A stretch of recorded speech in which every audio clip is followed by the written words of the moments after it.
आइए दोस्तों, आज जानते हैं नेपोलियन बोनापार्ट इनके बारे में। नेपोलियन बोनापार्ट, जिनका जन्म 15 अगस्त 1769 को हुआ और जिनका कार्यकाल 5 मई 1821 तक चला। वो फ्रांस की क्रांति के सेनापति थे। 11 नवंबर 1799 से लेकर 18 मई 1804 तक प्रथम कांसल के रूप में शासक और 18 मई 1804 से लेके 6 अप्रैल 1814 तक नेपोलियन के नाम से वो सम्राट रहे। वो पुनः 20 मार्च से 22 जून तक 1815 में सम्राट बने। वो यूरोप के अन्य कई क्षेत्रों के भी शासक थे। इतिहास में नेपोलियन विश्व के सबसे महान सेनापतियों में गिने जाते हैं। उन्होंने फ्रांस में एक नई विधि संहिता लागू की जिसे नेपोलियन की संहिता कहा जाता है। वो इतिहास के सबसे महान विजेताओं में से एक थे। उनके सामने कोई रुक नहीं पाता था जब तक कि उन्होंने 1812 में रूस पर आक्रमण नहीं किया, जहाँ सर्दी और वातावरण से उनकी सेना को बहुत क्षति पहुंची। 18 जून 1815 वाटरलू के युद्ध में पराजय के पश्चात अंग्रेजों ने उन्हें अंध महासागर के दूर द्वीप सेंट हेलेना में बंदी बना दिया। 6 वर्षों के अंत में वहां उनकी मृत्यु हो गई।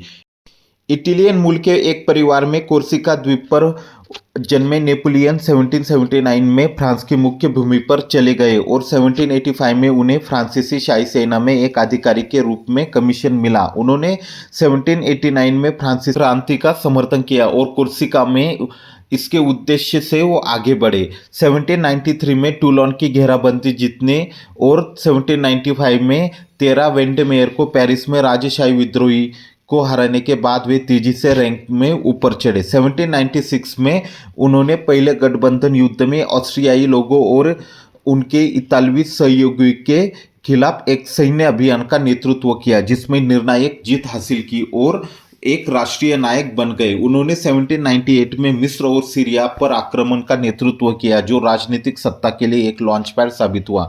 नवंबर 1799 में नेपोलियन ने फ्रांसीसी डायरेक्टरी के खिलाफ 18 ब्रूमेयर का तख्ता पलट किया और गणतंत्र के पहले कौंसल बन गए। उन्होंने 1800 में मारंगो की लड़ाई जीती जिसने दूसरे गठबंधन युद्ध में फ्रांस की जीत सुनिश्चित की और 1803 में उन्होंने लुइसियाना का क्षेत्र संयुक्त राज्य अमेरिका को बेच दिया।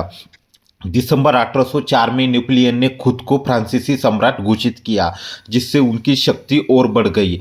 एमियस की संधि टूटने से 1805 तक तीसरे गठबंधन का युद्ध शुरू हो गए। नेपोलियन ने ऑस्टरलिड्स की लड़ाई में निर्णायक जीत के साथ गठबंधन को तोड़ दिया जिससे पवित्र रोमन साम्राज्य खत्म हो गया। चौथे गठबंधन के युद्ध में नेपोलियन ने 1806 में जेना और स्टेड की लड़ाई में प्रशिया को हराया, अपनी ग्रैंड आर्मी के साथ पूर्वी यूरोप में मार्च किया और 1807 में फ्रीडलैंड की लड़ाई में रूसियों को हराया। ब्रिटेन के खिलाफ अपने व्यापार प्रतिबंध को बढ़ाने के लिए नेपोलियन ने इबेरियन प्रायद्वीप पर हमला किया और 1808 में अपने भाई जोसेफ को स्पेन का राजा बनाया जिससे प्रायद्वीपीय युद्ध शुरू हुआ।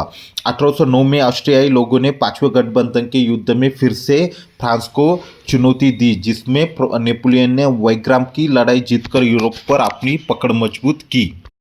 1812 की गर्मियों में उन्होंने रूस पर हमला किया, कुछ समय के लिए मॉस्को पर कब्जा किया, लेकिन उसी गर्मी में उनकी सेना को भारी नुकसान के पीछे हटना पड़ा। 1813 में प्रशिया और ऑस्ट्रिया छठे गठबंधन के युद्ध में रूस के साथ शामिल हो गए जिसमें नेपोलियन को लिप्जिग की लड़ाई में निर्णायक रूप से हार मिली। गठबंधन ने फ्रांस पर हमला किया और पेरिस पर कब्जा कर लिया जिससे नेपोलियन को अप्रैल 1814 में गद्दी छोड़ने के लिए मजबूर होना पड़ा। उन्होंने उसे भूमध्य सागर के एल्बा द्वीप पर निर्वासित कर दिया और बॉर्बन राजवंश को सत्ता में बहाल कर दिया। 10 महीने बाद नेपोलियन एक जहाज से एल्बा से भाग निकला, 1000 आदमियों के साथ फ्रांस में उतरा और पेरिस की ओर मार्च किया और फिर से देश पर नियंत्रण कर लिया। उसके विरोधियों ने सातवां गठबंधन बनाकर जवाब दिया जिस जिसने जून 1815 में वाटरलू की लड़ाई में उसे हरा दिया। नेपोलियन को दक्षिण अटलांटिका के दूर दराज के सेंट हेलेना द्वीप पर निर्वासित कर दिया गया, जहां 1821 में 51 साल की उम्र में पेट के कैंसर से उसकी मौत हो गई। नेपोलियन का इतिहास के महान मिलिट्री कमांडरों में से एक माना जाता है और नेपोलियन की रणनीतियों को आज भी दुनिया भर के मिलिट्री स्कूल में पढ़ाया जाता है। उनकी विरासत फ्रांस और पश्चिमी यूरोप में उनके द्वारा किए गए आधुनिक कानूनी और प्रशासनिक सुधारों के जरिए कायम है, जो नेपोलियन कोड में शामिल है। उन्होंने पब्लिक एजुकेशन की एक प्रणाली स्थापित की, सामंतवाद के अवशेषों को खत्म किया, यहूदियों और अन्य धार्मिक अल्पसंख्यकों को आज़ाद किया, स्पेनिश इंक्विजिशन को खत्म किया, उभरते मध्यम वर्ग के लिए कानून के सामने समानता सिद्धांत लागू किया और धार्मिक अधिकारियों की कीमत पर राज्य की शक्ति को केंद्रीकृत किया। उनकी जीतों ने राजनीतिक बदलाव और राष्ट्र के विकास के लिए उत्प्रेरक का काम किया। हालांकि वह विवादित भी है क्योंकि उन्होंने ऐसे युद्ध में भूमिका निभाई जिसने यूरोप तबाह हो गया, जीते हुए इलाकों में लूटपाट की और नागरिक अधिकारों के मामले में उनका रिकॉर्ड मिला जुला रहा।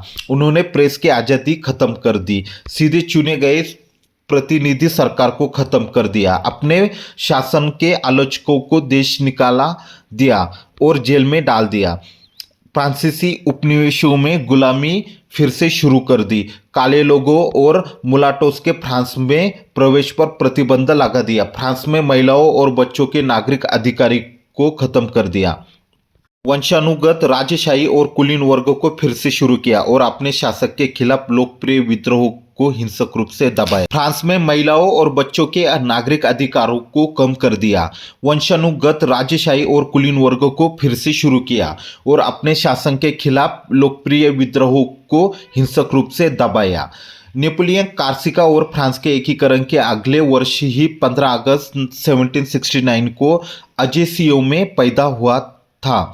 उसका पिता चार्ल्स बोनापार्ट एक चिरकालीन कुलीन परिवार के थे। उनका वंश कार्सिका के समीपस्थ इटली के टस्कनी प्रदेशों से संबंध बनाता गया। आइए जानते हैं नेपोलियन की मूल और शिक्षा के बारे में। नेपोलियन कार्सिका और फ्रांस के एकीकरण के अगले वर्ष ही 15 अगस्त 1769 को अजेसियो में पैदा हुआ था। उसका पिता चार्ल्स बोनापार्ट एक चिरकालीन कुलीन परिवार से थे। उनका वंश कार्सिका के समीपस्थ इटली के टस्कनी प्रदेश से संबंध बताया जाता है। चार्ल्स बोनापार्ट फ्रेंच दरबार में कार्सिका का प्रतिनिधित्व करते थे। उन्होंने लितिशिया रेमोलिनो नाम की एक उग्र स्वभाव की सुंदरी से विवाह किया था, जिसने नेपोलियन को पैदा किया। चार्ल्स ने फ्रेंच शासक के विरुद्ध कार्सिकन विद्रोह में भाग भी लिया था, किंतु अंततः फ्रेंच शक्ति से साम्य स्थापित करना ही श्रेयस्कर समझा।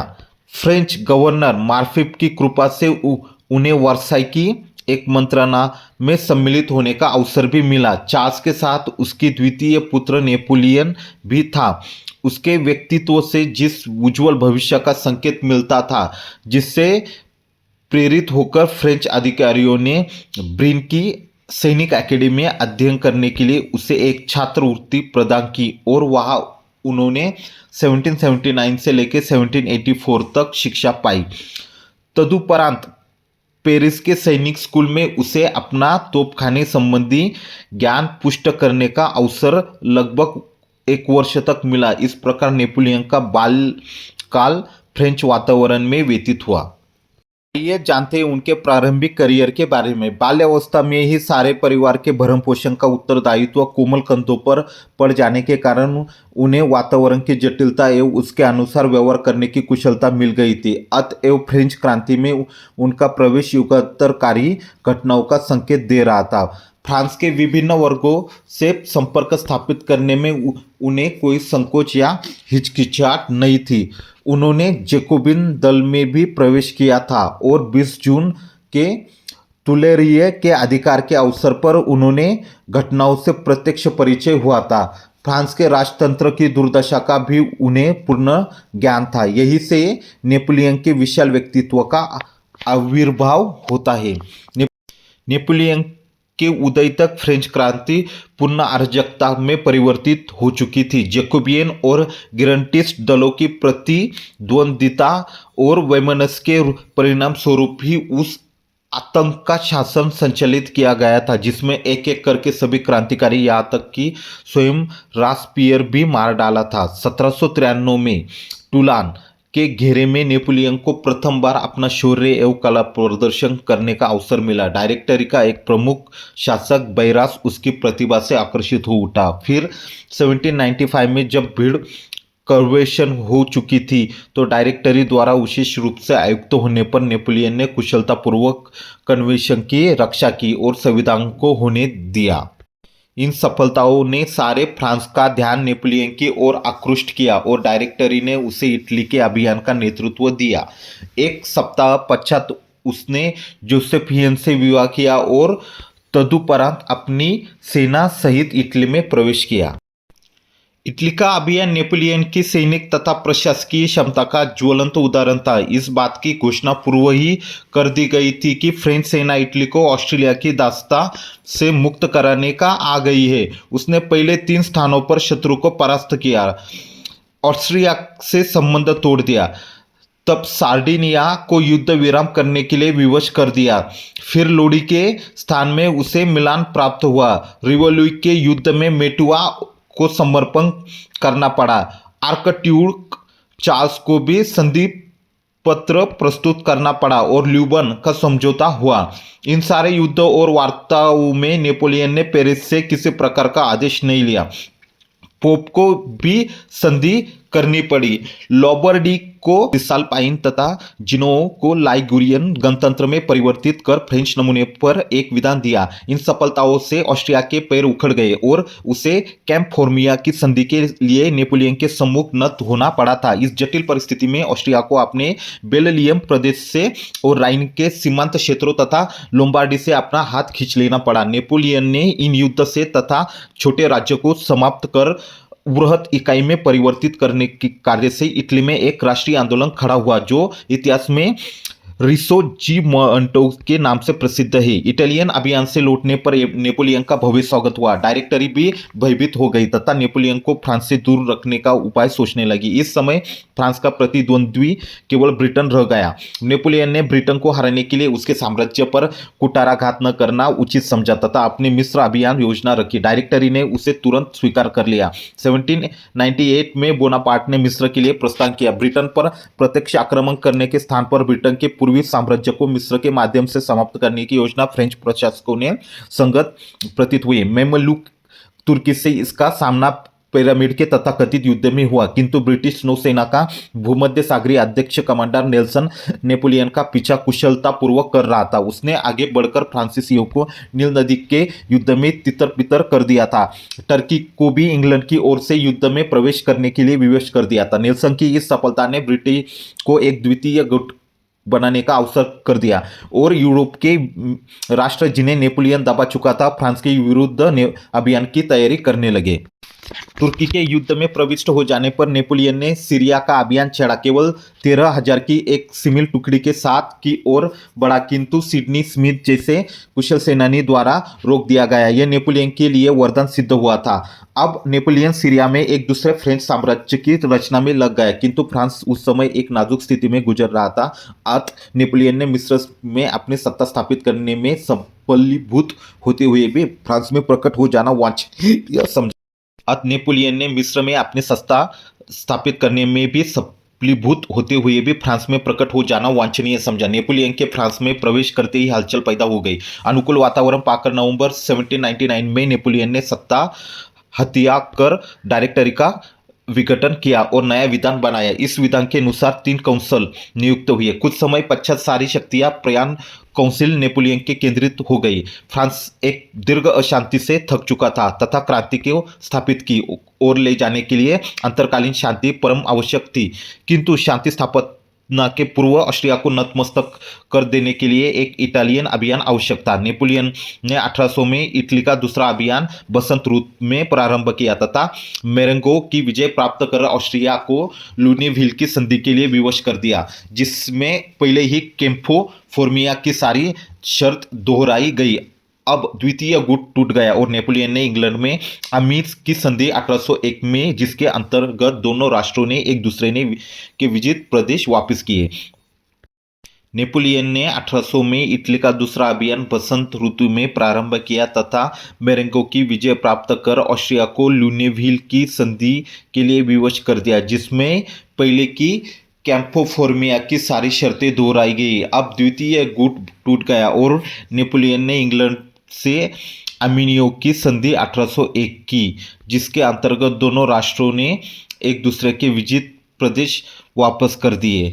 अब नेपोलियन ने एक सुधार योजना कार्यान्वित कर फ्रांस को शासन और व्यवस्था दी, फ्रांस की आर्थिक स्थिति में अनुशासन दिया, शिक्षा पद्धति में अभूतपूर्व परिवर्तन किया, भूमि कर व्यवस्था सुदृढ़ की, पेरिस का सुंदरीकरण किया, सेना में यथेष्ट परिवर्तन किए तथा फ्रांस की व्यवस्था को एक वैज्ञानिक आधार दिया, जो अब भी नेपोलियन कोड के नाम पोप से एक कॉनकॉर्डेट कर कैथोलिक जगत का समर्थन प्राप्त कर लिया।